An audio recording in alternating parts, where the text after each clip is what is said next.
Masih bersama kami di Presisi Utama. Satlantas Polres Jember Polda Jawa Timur melakukan kegiatan antisipasi balap liar dan penggunaan knalpot brong di Jalan Gajah Mada, Kaliwates, Jember.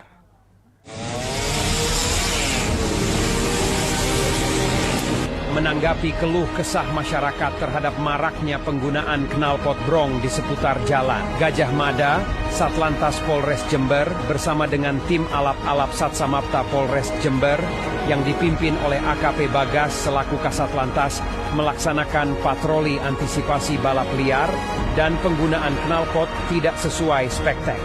Nah, kegiatan ini berlangsung pada hari Minggu tanggal 27 April 2025 pukul 24.00 sampai dengan 04.00 waktu Indonesia Barat dan telah mengamankan 11 unit roda 2 knalpot brong, 4 unit roda 2 protolan dan 1 unit roda 4 dengan pengemudi yang dipengaruhi miras. Selalu utamakan tertib dalam berlalu lintas dan hargai sesama pengguna jalan.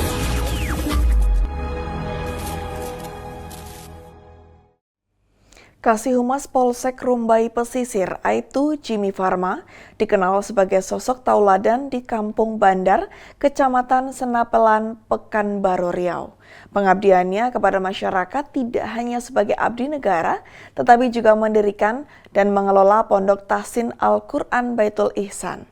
Atas kiat mulianya tersebut, Aibtu Jimmy Farma mendapat penghargaan dari Kapolri Jenderal Polisi Listio Sigit Prabowo.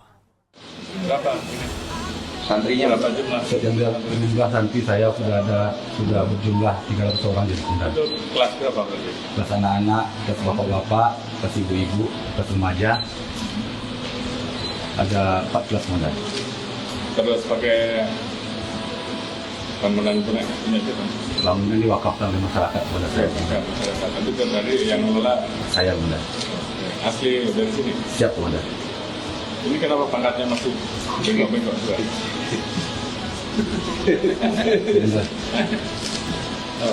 Belum sekolah? Siap. Sudah tes tapi sudah lulus juga. Ya, saya besok akan lulus. Siap modal.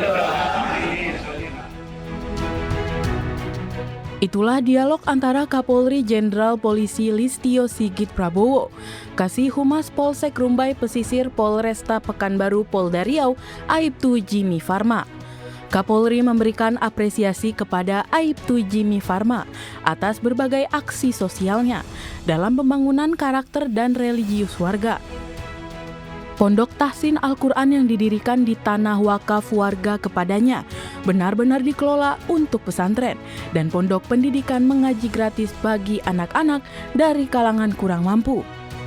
Total 300 murid yang terbagi dalam 4 kelompok, mulai dari anak-anak, remaja, hingga bapak-bapak, mengajar menimba ilmu di Pondok Tahsin Al-Quran itu. Tak heran jika Kapolri Jenderal Polisi Listio Sigit Prabowo memberikan apresiasinya berupa kesempatan mengikuti sekolah perwira kepada Aibtu Jimmy Farma. Kapolri Jenderal Polisi Listio Sigit Prabowo juga menilai anggota Polsek Rumbai Pesisir telah menjadi representasi nyata dari Polri Pesisir. Dari Humas Polresta Pekanbaru Polda Riau melaporkan untuk Polri TV. Untuk mengetahui bagaimana PS Kasih Humas Polsek Rumbai Pesisir, Aibtu Jimmy Farma melakukan pengabdian kepada masyarakat, mendirikan dan juga mengelola Pondok Tahsin Al-Quran Baitul Ihsan. Dan atas kiat luhurnya tersebut, Aibtu mendapatkan penghargaan dari Kapolri Jenderal Polisi Listio Sigit Prabowo. Saat ini kita telah terhubung dengan Aibtu Jimmy Farma. Selamat sore Pak Jimmy. Selamat sore, Pak. Baik Pak, mungkin dapat dijelaskan secara awal mulai dari giat Anda mendirikan dan juga mengelola Pondok Tahsin Al-Quran Baitul Ihsan. Silakan Pak. Alhamdulillah Mbak ya. Dahulunya saya sebelum membangun pondok itu saya mengajar anak-anak itu ada sebanyak 5 orang lah di lingkungan tempat saya tinggal itu, tetangga dan anak dekat rumah saya lah. Hasil berjalannya waktu dari bulan ke bulan, alhamdulillah murid-murid bertambah. Kemudian di bulan berikutnya semakin bertambah. Itu Mbak. Baik, kemudian Pak, dari tahun berapa Pondok Tahsin Al-Quran Baitul Ihsan ini berdiri, Pak? Alhamdulillah saya juga telah mendirikan ini, telah mengajar ini dari tahun 2015 Mbak. Oh, baik. Sampai Kemudian Pak, selain dana dari Anda pribadi, adakah para dermawan yang membantu untuk pendirian pondok tersebut, Pak? Alhamdulillah kebetulan di tempat saya itu ada seorang masyarakat yang bernama Haji Rani yang memiliki info ya. Kemudian dia ternyata tidak digunakan oleh bapak tersebut. Sehingga dia memanggil saya, karena dilihatnya saya mengajar, lihat murid banyak, dia mempersilahkan saya untuk menggunakan tempat tersebut sampai saat ini. Baik Pak, kemudian untuk saat ini berapa jumlah santri yang belajar di Pondok Tahsin Al-Quran Baitul Ihsan? Alhamdulillah, kalau saya gabungkan semuanya, sudah mencapai 300 kurang lebih, Mbak. Itu yang belajar. Baik, kemudian Pak, apakah ada kelas kategori santri dalam pembelajaran di pondok, Pak? Ya, Mbak, untuk kelas anak-anak, itu terbagi juga nanti itu. Kelas anak-anak itu ada 3 lokal ya. Lokal. Kemudian kelas dewasa ada 3 lokal. Dan ada kelas ibu-ibu dewasa. Baik, berarti tadi disampaikan bahwa yang belajar mengaji ini kan dari anak-anak sampai dengan orang dewasa ya Pak. Apakah mempunyai metode yang berbeda dalam mengajar mengaji Pak? Dan Mbak, kalau untuk anak-anak itu kita hanya mengajarkan kepada dia dengan metode sedang, metode rendah. Kalau dia belum tahu huruf, kita perkenalkan huruf dia dulu. Kalau untuk yang metode agak tinggi sedikit, orang yang sudah paham ya, paham dengan Al-Quran, namun ada kesalahan-kesalahan kecil yang diucapkannya, itu yang kita perbaiki. Baik Pak, kemudian selain Anda turun langsung dalam pengajaran, apakah Anda dibantu mungkin oleh tokoh agama ataupun relawan yang lain Pak? Alhamdulillah. Jadi saya dibantu oleh murid saya yang pertama tadi, Mbak. Jadi saya memiliki murid yang saya ajarkan, yang itu yang pertama. Kemudian mereka mengabdi, ya bantu saya untuk mengajar adik-adiknya. Baik, kemudian Pak, adakah latar belakang keilmuan agama yang memang sempat Anda tempuh sehingga dapat diajarkan ke santri Pondok Tahsin Al-Quran Baitul Ihsan? Ada Mbak, saya hanya belajar kepada seorang guru. Saya niatkan kepada Allah. Kalau Allah memberikan saya Al-Quran, saya akan mendakwahkannya kepada kaum muslimin dan muslimat. Baik Pak, kemudian atas berbagai kegiatan ajarkan religius kepada masyarakat, Anda mendapatkan penghargaan sekolah dari Kapolri. Bagaimana? Mungkin bisa dijelaskan perasaan Anda Pak? Alhamdulillah Mbak. Masya Allah, Alhamdulillah. Saya tidak pernah terbayang, saya tidak pernah berdoa kepada Allah tentang ini. Tetapi Alhamdulillah, Allah berkehendak lain kepada saya. Saya bertemu dengan pimpinan saya yang tertinggi. Alhamdulillah saya diberi penghargaan. Saya bersyukur kepada Allah. Semoga Allah beri rahmat kepada Pak Kapolri. Baik, kemudian Pak, adakah pesan yang disampaikan oleh Kapolri kepada Bapak Pak? Ada Mbak, Masya Allah, saya tersentuh. Bapak Kapolri menyampaikan kepada saya, tetaplah berbuat baik kepada masyarakat. Insya Allah saya akan jalankan ini sampai nanti akhir pengabdian saya, dunia dan akhirat. Baik Pak, kemudian bagaimana pembagian kerja antara tugas kepolisian dan juga mengajarkan mengaji Pak? Nah, kalau pagi saya berdinas seperti biasa sampai sore jam 4. Jam 4 saya pulang ke rumah dan saya siap-siap untuk ke pondok.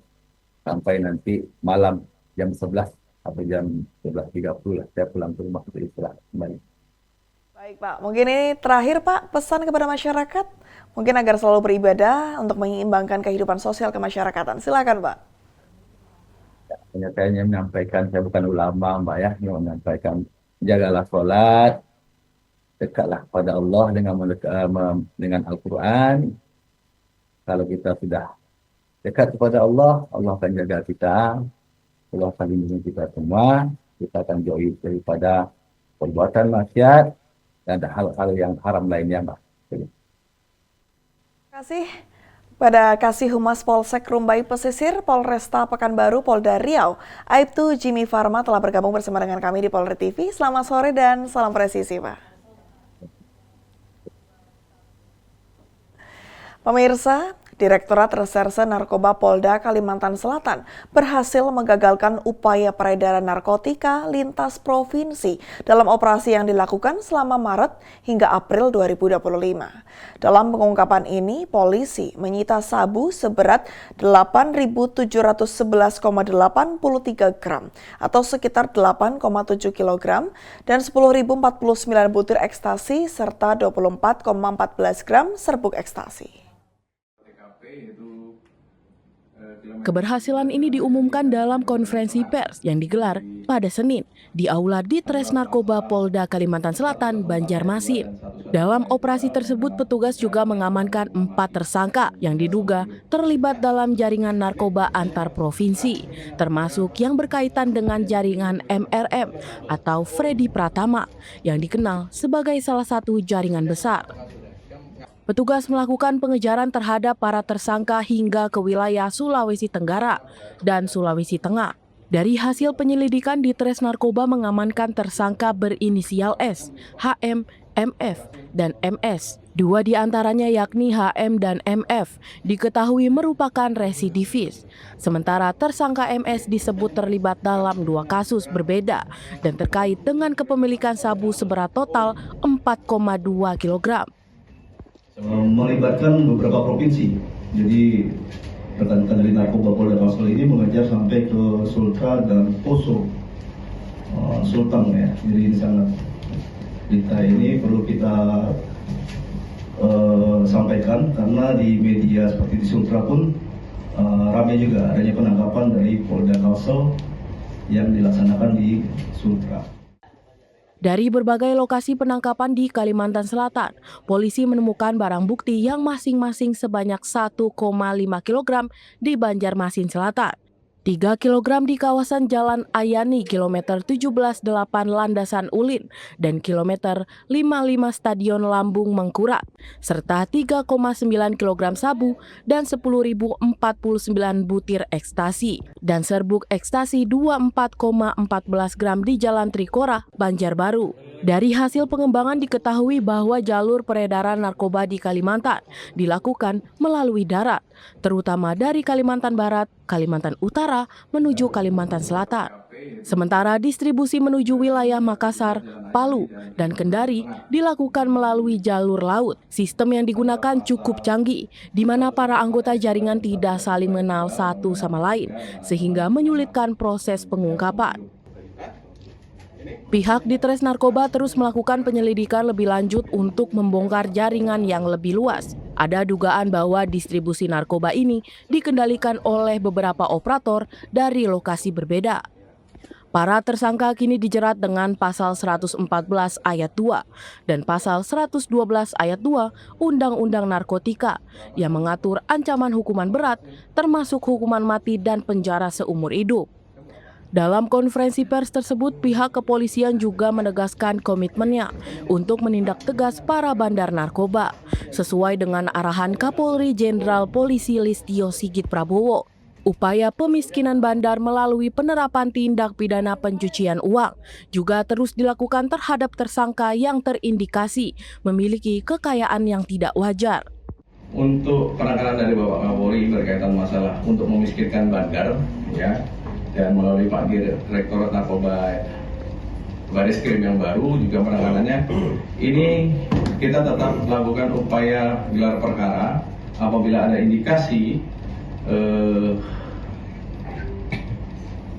bandar-bandar ini memang betul-betul misalnya memiliki harta kekayaan dan rekening-rekening yang cukup gendut, ya kita coba tetap upayakan ke arah TPP, ya, sehingga kita bisa miskinkan bandar-bandar ini.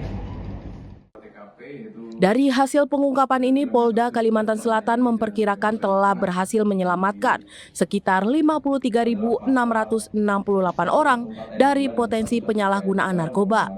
Jika seluruh pengguna tersebut harus direhabilitasi, negara atau masyarakat bisa saja menanggung kerugian hingga 268 miliar. Adapun nilai barang bukti yang diamankan ditaksir mencapai lebih dari 15,7 miliar. Pihak kepolisian terus menghimbau masyarakat untuk terus mewaspadai lingkungan sekitar, terutama dalam menjaga anak-anak agar tidak terjerumus dalam penyalahgunaan narkoba. Dari Humas Polda Kalimantan Selatan melaporkan untuk Polri TV. Di informasi berikutnya pemirsa, Kepala Sentra Pelayanan Kepolisian Terpadu Polsek Limbangan, Bribka Sofyan Ali, membantu seorang ibu korban penelantaran oleh awak bus. Selain memberikan bekal ongkos makan, ibu tersebut dibelikan tiket bus untuk sampai ke tempat tujuan.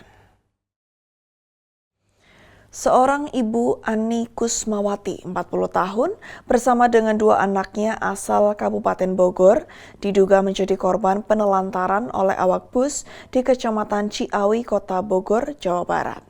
Kepala Sentra Pelayanan Kepolisian Terpadu Polsek Limbangan, Bribka Sofyan Ali, membenarkan adanya seorang ibu dan dua anak yang diantarkan salah seorang warga karena kedapatan tidur di musola semalaman. Pihak kepolisian Polsek Limbangan Polres Garut langsung merespon dan memberikan upaya pertolongan agar sang ibu dan kedua anaknya bisa pulang ke Bogor. Datangan satu ibu-ibu bersama dua orang anak kecil yang diantarkan oleh warga. Menurut pengakuannya bahwa ibu tersebut telah diturunkan oleh salah satu kendaraan umum jenis bis. Ya. Karena mungkin masyarakat atau warga yang menemukan ibu tersebut tidur di musola ya, di tepatnya di Kampung Sasak Besi depan Puri Gosum di salah satu musola, mengantarkanlah ke sini ke Polsek Limbangan. Dan alhamdulillah kami di sini langsung mengantarkan untuk beliau naik ke tujuannya, katanya ke Kota Bogor. Dan alhamdulillah sekarang sudah naik bis jurusan Bogor. Ibu-ibu membawa jincingan lah, paling tidak pakaiannya. Setelah ditanya bahwa dia dari Tasikmalaya, berangkatnya dari Terminal Indihang katanya, dengan tujuan Ciawi, Bogor. Nah, untuk pengantaran tadi kebetulan anggota piket langsung mengantarkan ke salah satu tempat mungkin pemberhentian bis lah. Nah, langsung kita antarkan, kita juga kasih surat keterangan di jalan dan pesan-pesannya kepada bis tersebut, mohon bantuannya supaya tidak diturunkan di jalan, kasihan gitu kan. Ingatnya ini Pak, saya mau pulang ke Bogor, nunggu di Terminal Indihang, pas kebenaran ada Prima Jasa keluar, ada yang nanya, Neng mau kemana? Mau ke Bogor. Oh, udah aja ntar nunggu mobil ini mau keluar Prima Jasa, nggak apa, saya mau nunggu doi, kata saya Neng. Doi mah ntar malam, sana nggak ada lagi Neng, karena cuman ini Prima Jasa terakhir. Oh, kasihan ke Putra, sana gitu kan. Daripada ngantosan mobil lain, mendingan Yowe Prima Jasa. Neng maaf ya, sana turun di sini, sana. Ini mobil banyak pesanan paket, sana. Neng di sini we, kenapa Bapak di sini kan saya bayar 200.000, takut itu udah dipiwarang disuruh turun. Dari pas mau asar, asar. Naiknya asar. Asar sore. Terus tadi diturunin sampai Bada Isya.